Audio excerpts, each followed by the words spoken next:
Get ready for success. Leadership Strategies for Women is a show dedicated to providing practical and valuable strategies for emerging women leaders of today. It's your time to get inspired, motivated, and challenged to achieve your vision for success. And now, here's leadership speaker and coach, Ellie Nieves.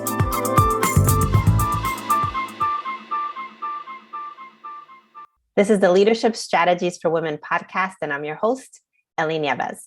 I'm the founder and president of Leadership Strategies for Women, where I develop seminars and webinars to help high-achieving women show up, speak up, and step up in their careers. To learn more, please follow my website at leadershipstrategiesforwomen.com, or you can look us up on Facebook, Instagram, and Twitter. Here to talk to us today about jumpstarting your career in the era of the Great Resignation is Kristin Schuchman. Kristin is a certified business coach and member of the Forbes Coaching Council. She has helmed successful businesses for more than 20 years, including the award-winning Nervy Girl magazine. She owns a career consulting practice called Spark a Career and a co-working space called Brightside Space. Her new book, Jumpstart: How to Redirect a Career That Has Stalled, Lost Direction, or Reached a Crossroads, offers a 10-step process on poising oneself for a career change. Kristin, welcome to the Leadership Strategies for Women podcast. Thank you. Glad to be here. So Kristin, share a little bit about your background. Okay. Well, I started out as a journalist in the journalism space for the first part of my career, and had a magazine, as you mentioned, called Nervy Girl, and did some time in print journalism with that. And that was basically just a magazine I was trying to create for women that I wanted to read, because I didn't care for most women's magazines, to be honest. And we had a bit of a following here in Portland and beyond for 3 years. This is in the early 2000s. And then from then moved on to owning my own marketing kind of PR consulting business called Mixed Media, and did that for a while. Started a family, and then actually worked in the nonprofit kind of communication PR space for a while, and ultimately decided to go back to school to become a therapist myself, thinking I wanted to be a therapist, that was, and got my master's in social work 2015, and then decided to launch a career counseling practice, which seemed like a better fit for me since it brought together both counseling and kind of my marketing and PR and writing background. It kind of brings all of it into the same kind of bag of tricks. And and that's what I've been doing ever since. And I have a practice called Spark a Career. Very nice. So what inspired you to write your book?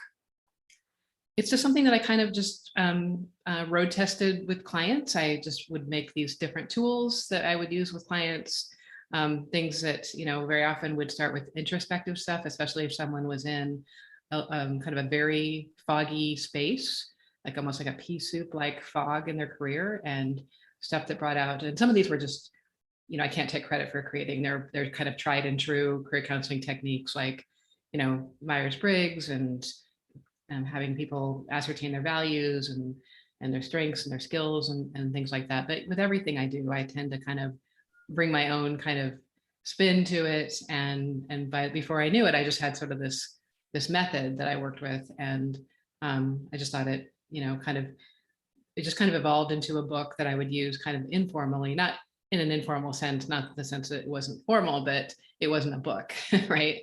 And a collection of kind of workbook activities and reading materials and almost like essays and part of it, things to reflect on, that kind of thing. And then it just kind of became a book, and I decided to kind of make it into a book and organize it and publish it. So. It's a great example of some of what we each do as individuals, and we don't necessarily stop and think that it could become something bigger. And clearly something that you developed in helping clients, it became a process, and now it's something that's a tangible book, right, that other people can also tap into. That's great. Great way to share your knowledge. Yeah, that's a good way to put it. Yeah. And I tried to take people's feedback over time. If things were confusing or didn't quite work for people, I tried to kind of modify it accordingly. So I really, I feel like it's been sort of, tested and, and I thought, why not let it help other people beyond the people who come to see me, one-on-one. Right. So what are some of the tips that you have for people who are seeking to make a transition in their career right now? I think it's important to do, if you, especially if you're feeling like it's going to be a sort of dramatic pivot. I think it's really important to do that introspective work that you might need to do to really get clear about what causes engagement for you. And sometimes that starts by finding out what's caused disengagement for you. So anyone who sees me knows that I have them watch a 10 minutes kind of TED Talk by Dan Pink called, it's about the surprising things that motivate us in our work, right? And I'll just distill that in a few minutes or a few seconds. It basically is, the point of it is that money doesn't actually really motivate most of us. Once our things are mostly paid for in our lives, and money is no longer a concern for us, the things that tend to motivate us are autonomy, purpose, and sort of contribution and meaning, right? And then I would add to that, that's not in the TED Talk, but I would add connection to those things. So that's what I ask people to ask themselves, like, among those things, if you're unhappy in your work, what among or between those things is missing, right? And that can be a really good place to start, and then try to address that, you know. That's great. That's what I would really, I guess that's the in a quick way, that's the best tip I can offer, is try to get kind of clear on that, and do the work around, maybe that can be found in the work that you're in now, and just something needs to shift. But if a dramatic shift is needed, then I think you're going to want to dive into things like, you know, your values and your skills and your strengths, and, you know, just really get clear about, you know, what will cause that engagement for you, right? Yeah. So in addition to introspection, why is it important for people to consider working with a career counselor? What are some of the advantages of doing so? I think it can be a really good objective party to your experience. By that, I mean, by the time somebody comes to me, they usually have talked to kind of everyone they know in their intimate and even not so intimate circle about where they are. And often it's because they've been encouraged to come to me because of, like, a spouse telling them, or a friend saying, you know, wow, it sounds like this might be helpful for you to see a career coach or a career counselor, because they may have offered all the advice they have by that point.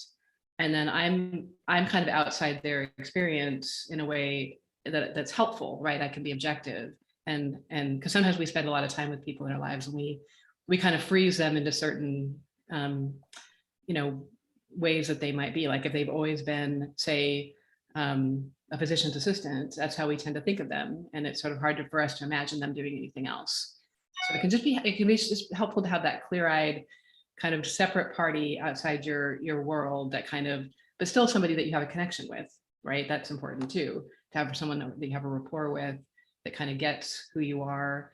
And by the way, I tend to work with mission-driven and creative professionals. That's my space. So that's I think the best reason to do it. So for those individuals who are considering working with a career counselor, what should they be thinking about before they actually seek one out? Well, most career coaches or career counselors, and I'll tell you the difference, what I think the difference of those things are, if you want me to, in a minute. But I think that most of us offer a 30-minute consult, or even a 15-minute consult. I think it's a good idea just to set that up and really get clear with that person what you would, you know, if they seem to be somebody that you could talk to, right? Because you are gonna, even if you don't think you will, it's pretty likely you're going to tell them fairly intimate things about yourself that you may not want everyone knowing. And I would, you know, really, you know, be clear about that too. Make sure that this whoever you're seeing is going to keep everything confidential.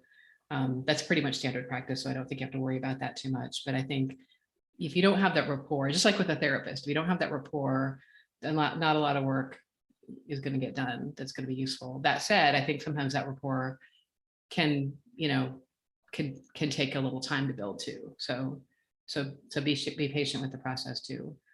But I think, and then I think looking for somebody who sort of gets your field to some extent too is important. It's impossible for all career counselors to specialize in everything, but most of us are going to pick kind of a sector that we either have experience in, or that we just tend to understand pretty well. So you do believe that a career counselor needs to have a level of expertise in the field that you are in so that they can be helpful to you in your career transition. Yeah, and I don't know if they had to have excelled in that field per se. I just think they need to sort of be, someone who, is curious enough about that field to understand what the networking opportunities are, and how the field kind of works, um, how advancement works in a given field, and in a given city or town or state, who the major players are, you know, that kind of thing. So I think that's going to be, more helpful to someone. And what are some of the considerations about re-entering the workforce after someone's been absent from the workforce for some time? How can that person best prepare for the situation? That's actually what I call one of my sweet spots. That was one of the things that I was the most excited to work with people around when I got started, because I had experienced that myself. I had taken a few years off to take care of little children. I had two kids kind of back to back, less than 2 years apart.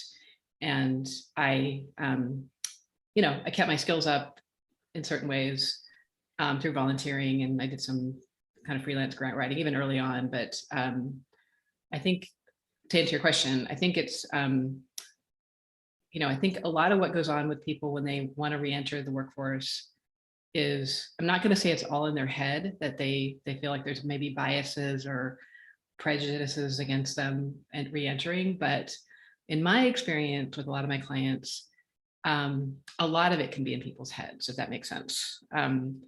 Because really most employers won't count that against you, especially now. Ever since 2009, I think there's been, and now with COVID having really disrupted so much, there's really a shift in how people look at whether or not people took some time off to care for a loved one or care for children, or maybe their own sickness or something. I think we've become, we still have a ways to go on this front, but I think we've become a slightly more compassionate group of people around that, and understanding that. And, as women have been in the workforce more too, I think that's, they may have been in that situation themselves and be more sympathetic to it.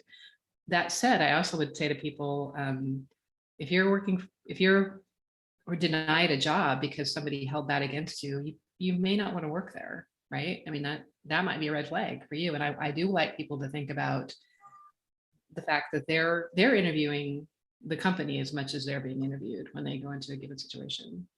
So, you want to be in a place that you can thrive, right?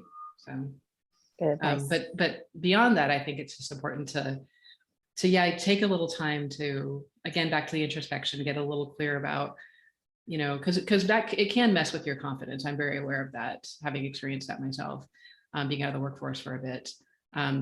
So yeah, getting clear about your skills and your strengths and your values and what you care about. A lot of times people experience a pretty dramatic value shift, when they have children or experience other things. So I think getting clear about that is a really good, a good way to kind of prepare yourself for re-entering the workforce. So what's next for you personally? Probably another book.